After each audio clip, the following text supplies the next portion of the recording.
I worked just shy of 40 years, but my pension still wasn't going to be enough for us. So when he called out of the blue, offering a free pension review, I was all ears. He spoke professionally about investments. He seemed a really decent guy. Just shy of 40 years pension. He took all of it.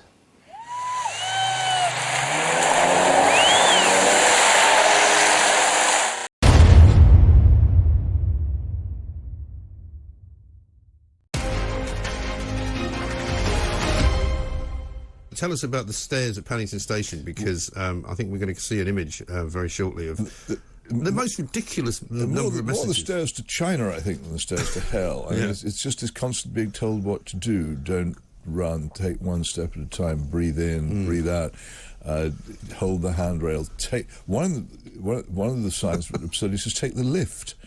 I think there are lifts there, but you wouldn't Please take them. use lifts, but I mean, you're already... Aren't we always being told... Now, doctors are rightly, I say, being urged to prescribe cycling and walking. Yeah. One of the things what's prescribed is going up the stairs instead of taking the lift. And it's very strange. Well, I always used to marvel when I first went to live in New York, where everybody lives in a high-rise building, pretty much. Yeah. But they were all cramming themselves into gyms in order to work themselves up to a frenzy on a Stairmaster. And you're kind of going... You could actually just go up the stairs where you live every day instead of having an expensive gym membership where you simulate walking upstairs. No, that is true, because it wouldn't be air-conditioned and there wouldn't be any pounding music to make it, more bearable. That's true. And you might not meet the love of your life. No, you might meet somebody else as well you didn't want to meet coming down the other way. So I can understand that. The problem with America is they built a society in which you can't really walk. No. Most of the cities are very unwalkable. Very unwalkable. So you virtually have to take cars. Yeah. So that basic piece of easy exercise, which anybody can take for nothing without joining a gym, is just designed out of people's lives. Sure. That's why they do it. But I remember you and I having a conversation about London Bridge Station similarly, but not so much on the stairs, but just as I walked through it one day, and this would have been probably during the pandemic, just being constantly kind of shouted at, or messages being tannoyed to me, and then told by, with lines on the floor, keep left, walk, with a good distance between the person in front of you, don't stand a metre closer, Well, all that happened during the panic. And I think the people who were in charge of putting out all those posters saying, don't do this, don't do that, don't go to church, don't sing, don't breathe, they will feel a bit robbed of a task. Yes. So they've started making a more general point. There's another thing behind this, of course, as well, which is the terror in all major organisations of being sued in the courts. Yes. And people think this is health and safety or human rights. It's not. It's Margaret Thatcher. Yeah. And it's the great unknown. It could all be ended.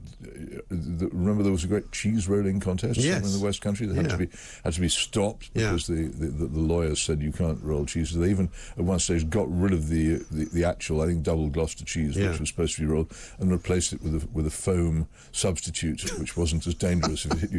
But this is all to do with Margaret Thatcher and John Major sneakily introducing ambulance-chasing lawyers into this country in the 1990s. Right. And so if you hadn't been warned about something that could happen, they might be liable. Then it basically reduces the chances you're being sued. It's like contents may be hot on a cup of coffee, or the old that may contain nuts thing, which everybody... Well, you said, didn't you, in your piece that, who knows, before long you'll be opening a bottle of beer and it will say, open other end at the bottom. And probably very wise, because of the way things are going. But it could easily be got rid of. Yeah. It could be legislated out of existence in probably 2 days if anybody would only pay any attention to it. Everybody hates it. Yes. It benefits nobody. One of the principal sufferers from it is the National Health Service. Yes. Which constantly, as a result, is besieged by ambulance-chasing lawyers and has to make incredible amounts of payouts over this. Yes. And which greatly increases the tax bill. It's been a complete disaster. The idea of it was to reduce legal aid costs, which it hasn't done. Yeah. They've continued to rise. And in general, the country is more beset by lawyers than it was before. Yes. It's one of the biggest mistakes made by any modern government. It ought to be repealed, but nobody, except me, ever even talks about it. Well, so here I am saying, if anybody out there is listening who has any influence over any legislation, could you please look at this and get rid of it? Because there's nothing to prevent a government with resolve simply reversing all this, and we can go back to the way we were before. Because, funnily enough, I took my son, who turned 18 this week, to the pub for the first time, even though probably wasn't really the first time. Yes, well, okay, let's pretend. First time I'd officially taken him as a fellow adult. And we were talking about, and he said, what was it like when you were 18? I said, I can't actually remember, but I'm pretty sure there wasn't much in the way of kind of rules about anything, you know. People didn't go around demanding that you showed them ID. They just said, you don't look old enough, I'm not going to serve you. They didn't go, have you got some fake ID to show me so we can all pretend that you're actually 18 when we really know that you're not. No, and again, it's this lawsuit fear. Yeah. If anything goes wrong, then but sure, the world was just in general more governed by people deciding that they were going to behave themselves, and by trust.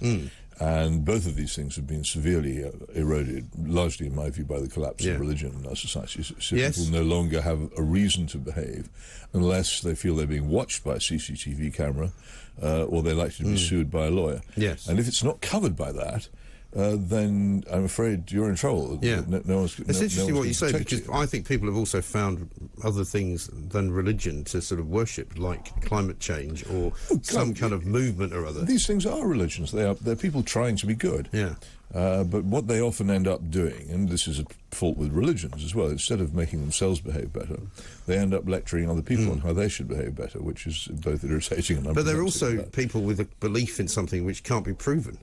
Yes. You know, that is also quite true, but most serious beliefs are quite hard to prove. Yeah, no, quite. But what I'm saying is there's an awful lot of similarities, aren't there, between, you know, the worshipping of climate change and the worshipping of whichever god you may wish to worship. Completely. If you were reading a newspaper or a magazine of the Victorian era, you'd find assumptions about precepts of the Christian religion being assumed to be right in everything you read, just as you find assumptions on the output of the BBC, particularly about the rightness of of man-made climate change and the particular ways in which it should be combated, such as net zero, which those of us with a more sceptical turn of mind say, well, actually, even if you're right about climate change, net zero is not a good way of approaching it. But these things are now precepts. They mark you out as a good person. And if you don't support them, then you're really not a good person. Exactly. The BBC last week even outdid themselves by putting out a report on what to do in a thunderstorm, right? And it said... What do you do in a thunderstorm? Well, apparently you must look for some inside cover. So they showed a guy walking through a door where you can go inside.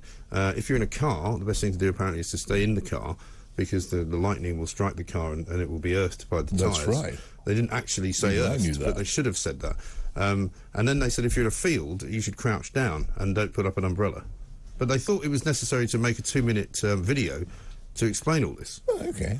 I mean, I don't find that as objectionable as a lot of people possibly these days don't know. But why wouldn't you know? Because people don't live in the country. Is there a deficit of knowledge They now? experience weather as something they see on a forecast through a window. Right. They're not often out in it.